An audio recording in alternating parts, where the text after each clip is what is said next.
Sir चतुर्थ श्रेणी की कट ऑफ कितनी जाएगी? दो बातें यहाँ बोलूँगा बेटा। ये सवाल आप लोगों ने बहुत बार पूछ लिया है और इस सवाल का जवाब तुम्हें कहीं से ढूंढने की आवश्यकता भी नहीं होनी चाहिए। तुमने पेपर दे दिया, हो रहा है तो बेटर है, नहीं हो रहा तो बेटर है, क्योंकि आपको होने के बाद भी फोर्थ ग्रेड में नहीं रहना। तो अगली भर्ती जो भी आपको लगता है उसको पकड़ना है। और यदि नहीं हो रहा तो आपको ये सोचना भी नहीं चाहिए कि मेरिट कितनी नीचे आ जाएगी, कितनी ऊंची चली जाएगी।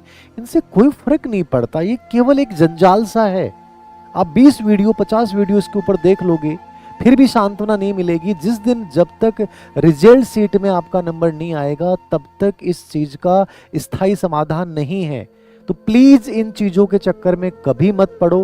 फिर भी मैंने आपको नवंबर में एक टेलीग्राम के ऊपर एक पोस्ट डाली थी और उसमें क्लियरली मैंने डाला था, मैं अभी देख के बता दूं आपको कि क्या मैंने अनुमान लगाया था, लगभग वो रहेगा। फिर भी आप क्यों सोचते हो कि सर वही रहेगा, लेकिन अनुमान था एक सेकंड देखो नवंबर का। हाँ, जैसे मैंने उसमें बताया था नवंबर का कि जनरल की जो मेरिट कट ऑफ है वो लगभग 74 से 76%।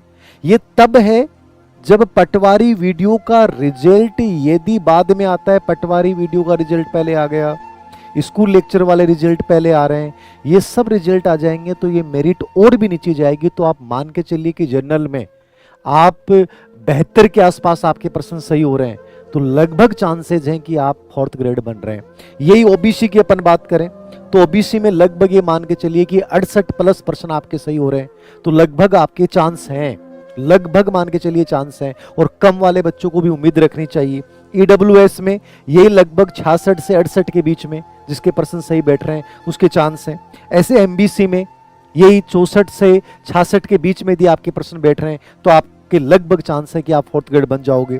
एससी एसटी में लगभग 61 से 63 64 के बीच में यदि आप जा रहे हैं तो लगभग चांस है। यही एसटी का रेशियो है। जब महिला की बात आती है तो 2 से 3% और कम कर लो।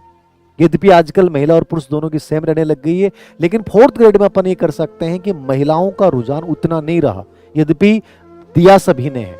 तो कुल मिला के मैं ये कहूंगा यदि सभी भर्तियों का रिजल्ट पहले आ गया और उसके बाद फोर्थ ग्रेड का आया तो मेरिट आपको बहुत कम दिखाई दे सकती है और 53,000 पोस्टें बहुत ज्यादा होती हैं। और मैं कह रहा हूं फिर से, जिसका फोर्थ ग्रेड में हो रहा है ना उसका 2-3 एग्जामों में और भी हो रहा है, तो उन सब को आप काट पीट दोगे ना तो नीचे आ जाएगी। तो प्लीज इन चीजों पे ध्यान ना दें। फिलहाल आपका पूरा फोकस जो होना चाहिए वो नेक्स्ट भर्ती या अगले सोपान वाली भर्ती है, उसकी तैयारी में जुट जाइए।